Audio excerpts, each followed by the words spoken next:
마음을 내게 주라라는 제목으로 오늘 나누도록 하겠습니다. 지난주 살펴본 잠언 22장은 위임과 관련된 부분이었어요. 한번 기억해 보시기 바라요. 하나님께서는 어떤 이에게 위임하시는가? 고착화된 존재로 그냥 멈춰 있는 이가 아니라 계속 주님께서 맡기실 만한 존재로 형성되는 이에게 맡기신다 말씀드렸습니다. 그렇게 맡기실 만한 존재를 드러내는 두 가지를 잠언 22장이 말씀하고 있었는데, 하나는 이름과, 그죠? 사람들의 평판과. 근데 그 사람들의 평판은 한 존재가 계속 내적으로 하나님께 훈련받은 결과죠. 그죠?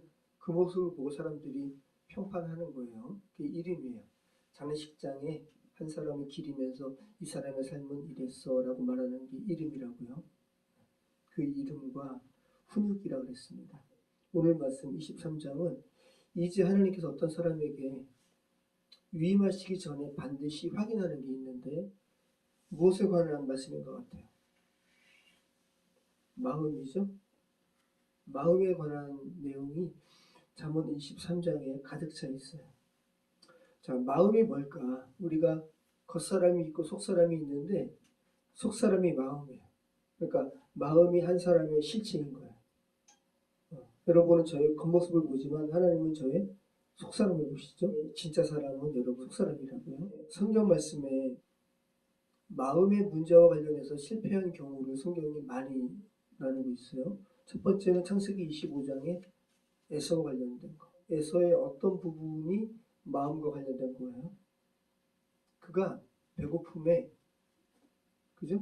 배고픔을 못 이겨가지고 팥죽 한 그릇에 장자의 명분을 팔아버렸어요.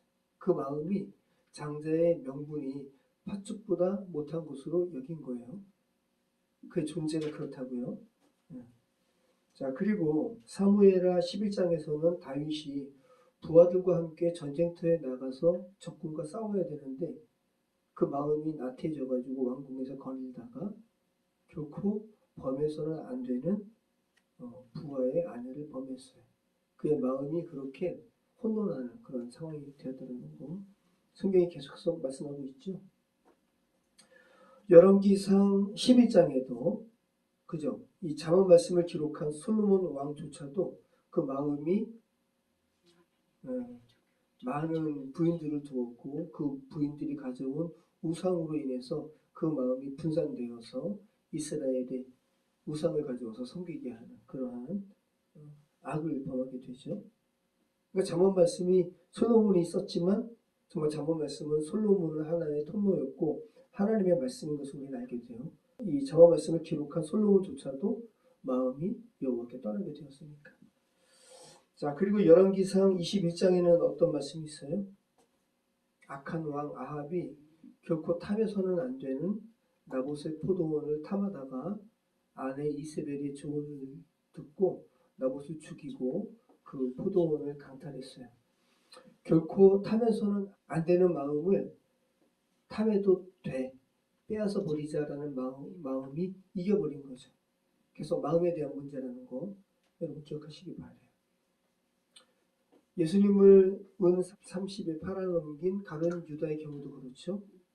열심당원으로서의 열심이 스승을 유대 권력자들에게 팔아넘기는 그런 행위를 하게 했어요.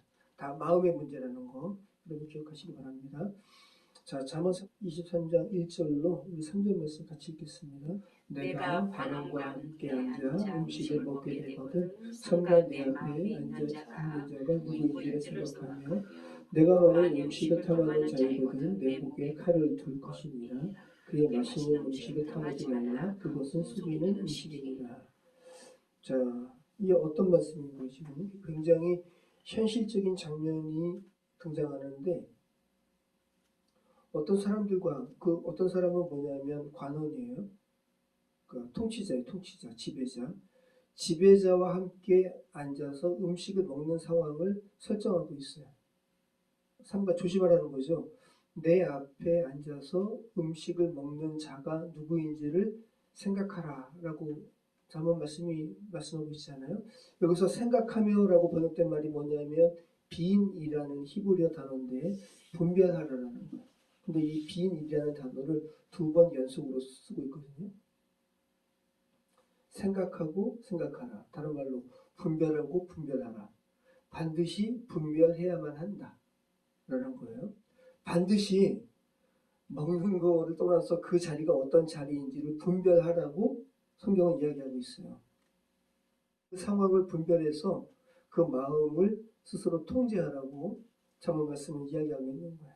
김정일이 그렇게 부하들과 술을 먹는데 그래서 부하들을 김정일이 간파한다는 거예요. 왜냐하면 술 먹을 때 취중에 진담이 나오기도 하고 그래가지고 김정일이 그것을 다 기억하고 있다는 거지. 그 권력자 앞에서 음식을 먹는 게 단순한 게 아니라는 것을 말하고 있는 거예요. 그 상황에 어떤 상황의 본질을 꿰뚫어 보는 능력이 필요하다고 잠언 말씀은 이야기하고 있어요. 4절부터 8절 말씀 우리 같이 읽겠습니다. 부자들끼리 애쓰지 말고 내 사사로운 지혜를 버릴지어다. 내가 어찌 허무한 것에 주목하겠느냐. 정령의 재물은 스스로 날개를 내어 하늘을 나는 독수리처럼 날아가리라. 악한 놈이 있는 자의 음식을 먹지 말며 그의 맛있는 음식을 탐하지 말지어다. 대저 그 마음의 생각이 어떠하면 그 위인도 그러한즉 그가 내게 먹고 마시라 할지라도 그의 마음은 너와 함께하지 아니하리라. 내가 조금 먹은 것도 토하겠고 내 아름다운 말도 헛된 대로 돌아가리라. 네. 자, 4절에서 8절은 1절에서 3절의 이음 말씀인데 한마디로 허무한 것에 마음을 빼앗기지 말라. 재물, 그죠? 음식과 같이 분별 없이 보면 탐할 만한 것들이에요. 그죠? 근데 그것들은 허무한 것이에요. 왜냐하면 여러분들이 재물을 모았어요. 근데 그 재물을 지킬 힘은 여러분에게 없어요. 그래서 날아간다고 새처럼 독수리처럼 날아간다고 표현하고 있는 거예요. 허무한 것에 그렇게 내 삶의 모든 열정을 다해서 허무한 것을 붙들지는 말아라 라고 잠언이 말씀하고 있다는 거. 먹는 것도 마찬가지고 너희의 마음에 탐심을 주인으로 두지는 말아라 라고 이야기하는 거예요. 근데 많은 이들이 여기에서 탈락하죠. 자, 그리고 6절 말씀에 어떤 내용이냐면 악한 눈이 있는 자의 음식을 먹지 말며, 이 악한 눈이라는 게 어떤 눈일까요? 지난주 우리 잠언 22장 9절 말씀에서 우리가 살펴봤는데 선한 눈의 반대 말씀이죠. 자, 선한 눈 같이 한번 읽어보겠습니다. 선한 눈을 가진 자는 복을 받으리니 이는 양식을 가난한 자에게 주니라. 자, 양식을 가난한 자에게 이렇게 나눠주느니 민들레 국수집에 그 서영남 같으신 분들 여러 가지 그죠? 귀한 일들을 하는 이들의 눈을 뭐라고 표현했냐면 선한 눈. 그럼 오늘 본문의 악한 눈은 어떤 것이겠어요? 자신의 세상을 살아가는 통제권이 자기 있다고 생각해가지고 가난한 자를 아나무인격으로 하대하고 그냥 생각도 안 하는 자. 이들을 악한 눈을 가진 자로 표현하고 있는 거예요. 그러니까 이 악한 눈을 가진 자와 함께 식사 자리를 같이 하면 그 식사 자리에 악한 눈을 가진 자가 어떠한 개교를 꾸미는 그런 상황을 분별하라는 거죠. 여러분의 마음이 기억하시기 바라요. 자, 9절부터 13절 말씀은 계속 나눈 말씀이에요. 네. 악한 눈을 가진 자, 또 미련한 자의 행태를 고발하는 거죠. 또 훈계에 대한 말씀도 계속 우리가 나눴습니다. 자, 우리 15절 말씀 한번 읽어볼까요? 15절로 19절 말씀 같이 읽겠습니다.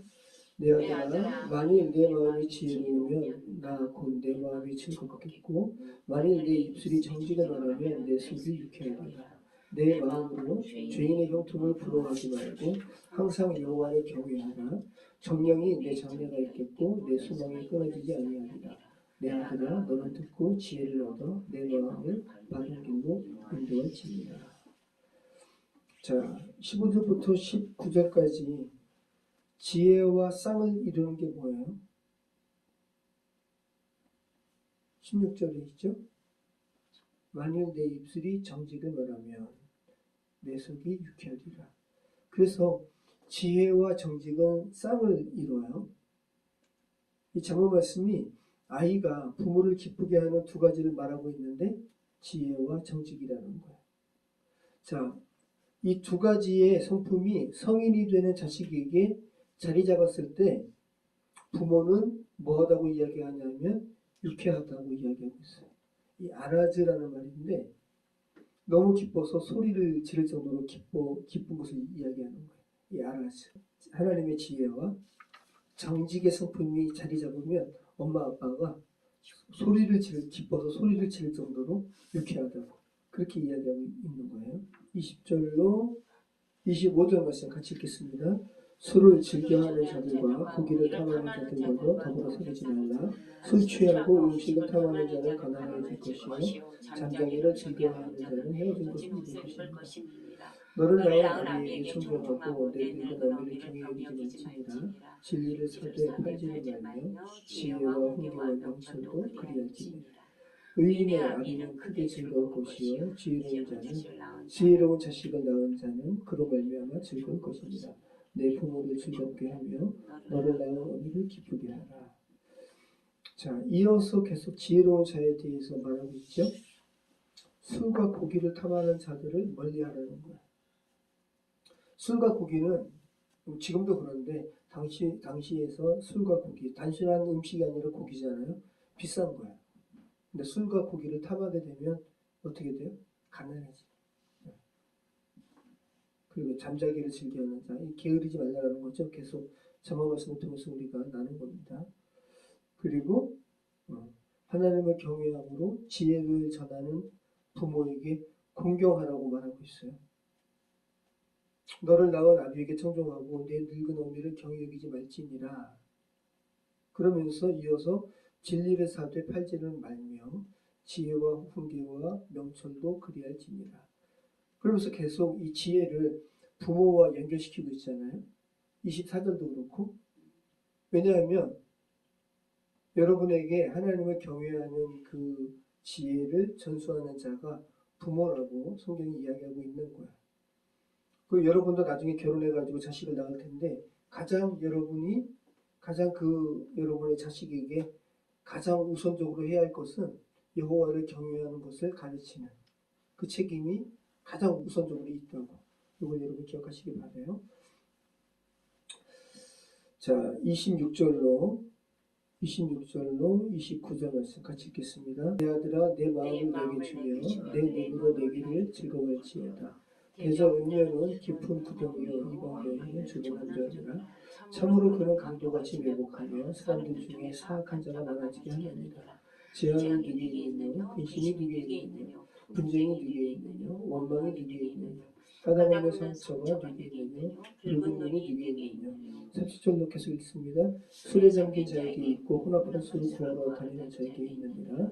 포도주는 붉고 잔에서 번쩍이며 순하게 내려가나니 너는 그것을 부정할지어다. 그것이 마침내 뱀같이 물 것이요 독사같이 쏠 것이며 또 내 눈에는 괴이한 것이 보일 것이요 내 마음은 구부러진 말을 할 것이며 너는 바다 가운데에 누운 자 같을 것이요 돛대 위에 누운 자 같을 것이며 내가 스스로 말하기를 사람이 나를 때려도 나는 아프지 아니하고 나를 상하게 하여도 내게 감각이 없도다. 내가 언제나 기회가 다시 주를 찾겠다 하리라.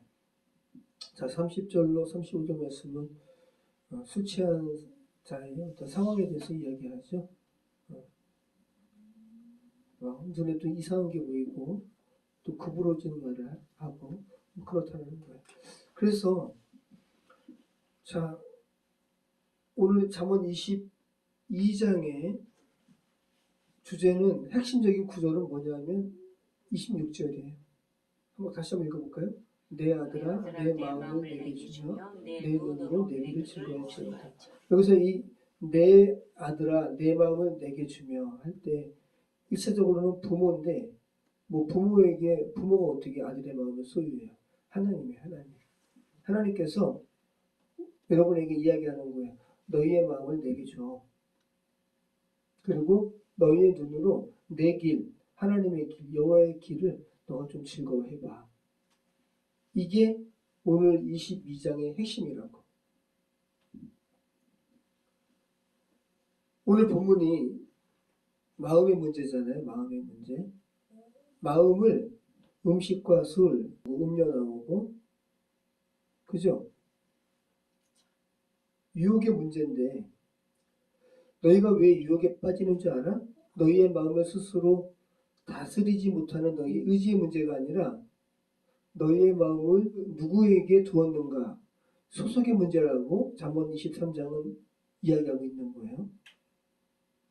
우리는 보통 어떤 유혹에 대한 대처를 이렇게 이해하죠. 마음을 굳게 먹어야지. 내가 좀 참아야지. 내가 좀 넘어지지 않도록 내 의지를 분명히 해야지. 그럴 때 나는 유혹을 견딜 수 있을 거야 라고 이야기하는데 그게 아니라 잠언 23장은 의지의 문제가 아니라 소속의 문제라고 이야기하고 있어요. 마음의 소유권이 어디에 있는지로 유혹에 대한 부분을 지금 말씀하고 있다는 거 여러분 기억하시기 바라요. 그래서 잠언 23장에는 우리가 다 읽어봤지만 음식의 유혹, 재물의 유혹, 그죠? 술의 유혹, 음료의 유혹이 연속적으로 등장하는데 그러한 유혹의 문제를 해결할 수 있는 그 해답이 뭐냐면 26절이라고요. 내 아들아 내 마음을 내게 주며 내 눈으로 내 길을 즐거울지어다. 자, 아까 말씀드린 것처럼 마음은 단순한 감정이 아니라 속 사람이라는 거, 여러분의 실체라는 거. 컴퓨터가 겉 사람이라면 컴퓨터로 비유를 하는 거야. 컴퓨터가 겉 사람이야. 그러면 속 사람은 컴퓨터에서 뭐가 속 사람일까?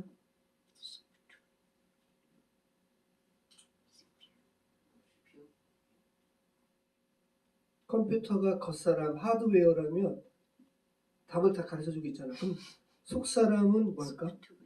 소프트웨어. 근데 단순한 CPU를 떠나서 운영체제. 실질적으로 컴퓨터를 주관하고 실행하는 거잖아요. 운영체제가 속사람이에요. 여러분은 겉사람이야. 내가 여러분을 보는 여러분의 겉모습은 겉사람이야. 그런데 하나님은 여러분의 속사람을 보신다고. 여러분의 운영체제를 보신다고. 여러분의 마음의 소유권이 누구에게 있는가를 하나님은 보신다고. 자, 한 나라가 있는데 그 나라의 정치 운영 체제에 따라서 그 나라가 바뀌어요. 똑같은 한민족의 국가가 있는데 북한을 국가라고 해야 되겠죠. 국제적으로는. 아무튼 자, 북한의 체제가 있고 남한의 체제가 있어. 운영 체제인 거예요. 이게 이렇게 중요하다고. 운영 체제로 인해서 나라의 겉모습이 바뀌어버린다.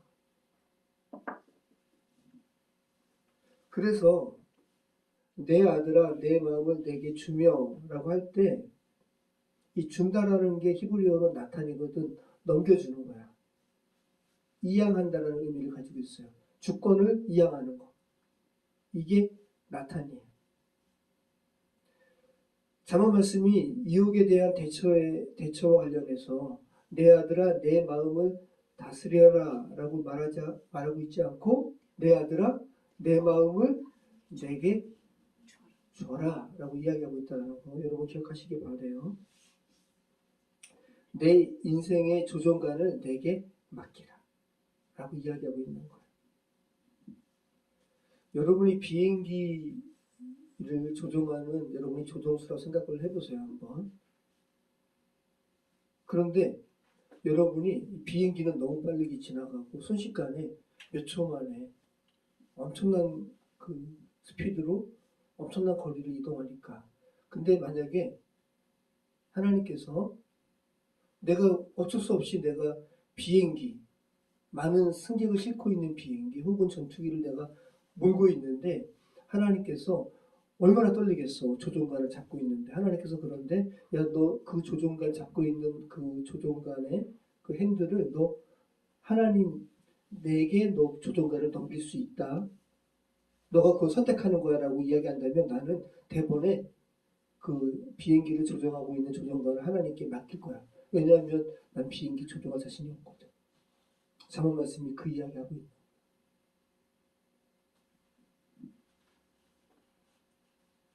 여러분 곰곰이 생각해 보기 바라요. 여러분의 마음이 지금 누구에게 쥐어져 있어요? 하나님께 소유권을 드린 것 같아요? 아니면 여러분 스스로 계속 여러분의 마음의 조정관을 지금 잡고 있는 것 같아요. 여러분의 마음이 어떤 상황에 쿵쾅거리고 뛰는 것은 어떤 것과 관련되어 있나 한번 생각해 보시기 바래요. 잠언 23장은 마음의 소유권에 대해서 이야기하고 있어요. 내 아들아 내 마음을 내게 주며 내 눈으로 내 길을 즐거워할지어다. 자, 봐봐요. 내 아들아, 나를 포함해서 엄마 그리고 여기 성도님들 여러분들 다 포함된 거예요. 여러분에게 말씀하고 있어요. 재훈아, 내 마음을 내게 주라. 재현아, 내 마음을 내게 주라. 수빈아, 내 마음을 내게 주라. 이렇게 먼저 하나님께 마음의 소유권을 넘길 것을 말씀하고 있고, 그 다음에는 뭐죠? 즐거워할지로다. 여기서 성경에서 눈은 그냥 단순한 눈이 아니라 어떤 주의력, 관심, 어떤 반복적인 응시를 이야기해요. 지혜의 말씀이 잠언에서 여러분에게 말씀하고 있는 거예요. 여러분의 눈을 계속해서 무엇을 볼 것을, 응시할 것을 계속적으로 이야기하고 있어요. 무엇을 보래요? 하나님의 길. 잠언이 말하고 있는 겁니다. 너희들의 삶의 조정관을 주님께 맡기고 하나님께서 이끌어 가시는 하나님의 길을 즐거운 마음으로 호의적으로 계속 바라보라고 이야기하고 있어요. 자, 모두 각각의 삶을 살아가요. 말도 안 되는 악행을 저지르며 살아가는 이들도 있고, 그리고 민들레 국수집을 운영하시는 서영남 선생님처럼 살아가는 이들도 있어요. 정말 여러분들이 객관적으로 봐도 어떤 길이 복된 삶이라는 걸 알잖아요. 정리하겠습니다. 오늘 본문의 핵심이에요. 자, 처음에는 내 마음을 내게 주라 라고 하면서 소속을 분명히 할 것을 이야기해요. 여러분의 마음의 소속이 어디에 있는지. 그죠? 두 번째는 관점이에요. 하나님의 길을 주의 깊게 바라보라고. 이것을 잠언 23장에서 하나님께서 어떤 사람에게 하나님의 것을 위임하실 것을 결정하시고 그 다음에 살피시는 마음에 관한 부분이라는 거. 여러분 기억하시기 바라요. 자, 잠언은 인생을 이렇게 설명하고 있습니다. 마음이 어디에 속해 있는지가 그 다음 바라보 삶의 방향을 설정하게 되고, 그리고 그 방향이 계속될 때 삶의 여정이 된다고 이야기하고 있어요. 잠언 23장 26절의 이야기를 한다면 하나님께 여러분이 마음의 주도권을 드릴 때 그 인생은 하나님의 길을 즐거워하고 그 하나님의 길을 따라서 살게 된다는 거. 그리고 결국은 하나님께 속한 자의 삶을 살아가게 된다는 거. 이렇게 이야기하고 있다는 거. 이런 삶이 얼마나 복됩니까? 자, 이런 삶의 가장 첫 시작이 마음의 소속을 정하는 것이라고 지금 말씀하고 있다는 걸 기억하시기 바라요. 자, 잠언 22장은 이름과 훈육을 말하면서 하나님께서 어떤 이에게 맡기시는가를 물었다면, 이제 23장은 내 마음은 정말 하나님께 드린 바 되었니? 라고 묻고 있다는 거. 여러분 기억하시기 바랍니다. 자, 여러분에게 한번 질문해 보시기 바라요. 여러분은 지금 여러분의 마음이 무엇에 가장 쉽게 흔들리는지, 그렇다면 그 흔들리는 부분을 하나님께 드렸을 때 어떻게 바뀔 것인가를 한번 생각해 보시기 바라요. 두 번째, 여러분이 자주 바라보고 응시하는 것이 지금 어떤 것인지, 하나님의 길인지 아니면 그것이 아닌 다른 어떤 것인지 한번 생각해 보시기 바라요. 그리고 여러분이 자주 응시하고 반복해서 바라보는 그것들이 여러분을 지금 어디로 이끌고 있는지, 그것도 한번 생각해 보시기 바라요. 여러분의 마음의 소속을 어디에 두느냐에 따라서 유혹이 될 수도 있고 아무것도 아닌 것이 될 수도 있다는 걸 기억하시기 바랍니다. 모쪼록 하나님께 마음을 드리므로 하나님의 길을 즐거워하고 또 기꺼이 하나님의 삶을 살아가시는 여러분의 복된 인생 되시길 축원합니다. 기도하겠습니다. 참 좋으신 하나님 감사합니다. 우리의 마음의 소속을 어디에 두는가가 유혹을 이기는 본질임을 알게 하시면 감사합니다. 아버지 하나님 삶의 조종관을 하나님께 온전히 이양하기를 원합니다. 아버지 하나님 우리가 우리의 삶을 스스로 조정할 때 정말 그 결과가 얼마나 위험한 것인 것을 저희가 잘 알고 있습니다. 아버지 하나님 저희의 삶의 주도권을 주께 이양합니다. 아버지 하나님 기꺼이 우리의 삶을 주께서 주장하여 주시고 정말 복된 하나님의 사랑의 삶으로 살아가는 우리 인생 되게 해주시옵소서. 예수 그리스도 이름으로 기도합니다. 아멘.